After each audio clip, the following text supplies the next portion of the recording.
I don't know if you can, but can you get an owner for ONS? That's ONS Junior Market. The address is 1934 69. All the windows are busted out.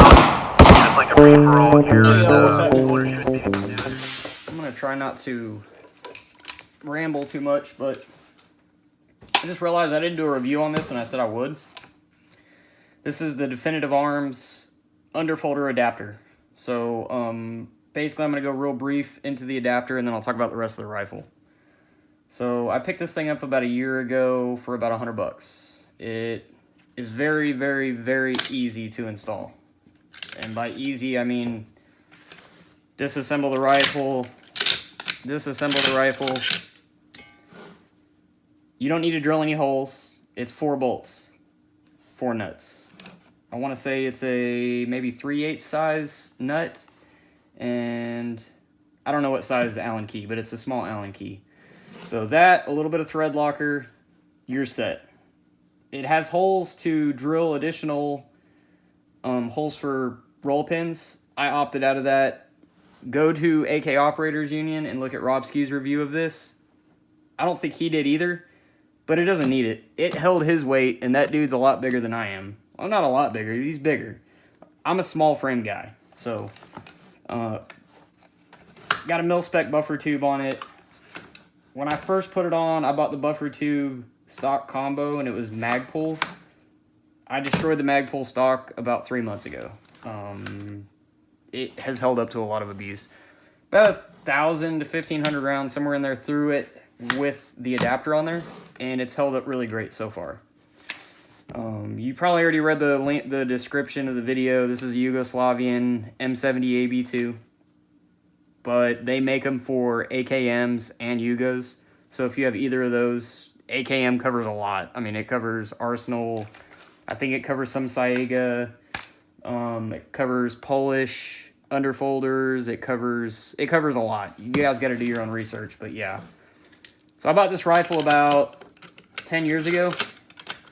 It was my first rifle that I bought with my money, not with my money, but with my credentials and on my own. Prior to that, most of my rifles came from my pops.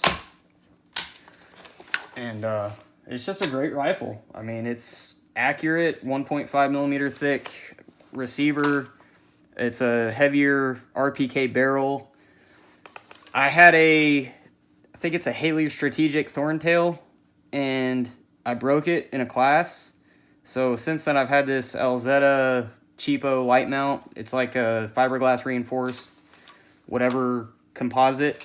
And I put a notch in it because I couldn't see the front sight post from the rear leaf to the front sight post because it was getting in the way. So I just took a Dremel to it. I know, cheap, backwoods repair, but it worked. 6PX tactical flashlight. Second light I've had on here. Had a 6PX tactical on here before and broke the lens out. Now it's in a junk drawer. So I picked that up, cheap. What else to talk about? Magpul grip, Magpul sling. I use PMags in this. They work just fine. If you have a problem with PMag because, when they drop, they break. So do steel mags, dude. Ultimac has been awesome. Don't buy cheap red dots because they're shit. I mean, just don't do it. But as far as the adapter goes, I mean, it's really held up great. I have no complaints. It brings I guess you call it the bore axis, down a little bit compared to where your cheek rest would be up on a standard AK stock, or even the underfolder for that matter. The underfolder, it would be too low for me. And it's been awesome. I mean, I run it all the way forward. Like I said, I'm a smaller framed guy, and when I run it all the way forward, I get this kind of rest. And I've had people tell me in the past that, the bolt, the charging handle is going to come back and hit you in the face. Not possible. It's not possible. So that, I mean, it's been a good gun. This is no longer my go-to. That's why I don't have a red dot on it. My red dot is now on my Sam 7. I've had an AK-74 in the past. I've had a few AKs, and I've held on to this one not only because it was my first gun. I don't really have sentimental value and shit like that, but because I've run it through the ringer and it's held up really well. I mean, you can look at some of the interior, Now, I keep these parts clean. Everything except the barrel and the gas tube I clean. And, I mean, it's just really held up. You know, things are loose like they're supposed to be. The carrier group isn't completely destroyed. A lot of the wear areas are, you know, they're polished, but there's no weird wear on here. I had a buddy of mine, he's a gunsmith. He put a go or no go, I guess, the gauge to see, you know, how everything's lining up as far as when it chambers. Everything's fine.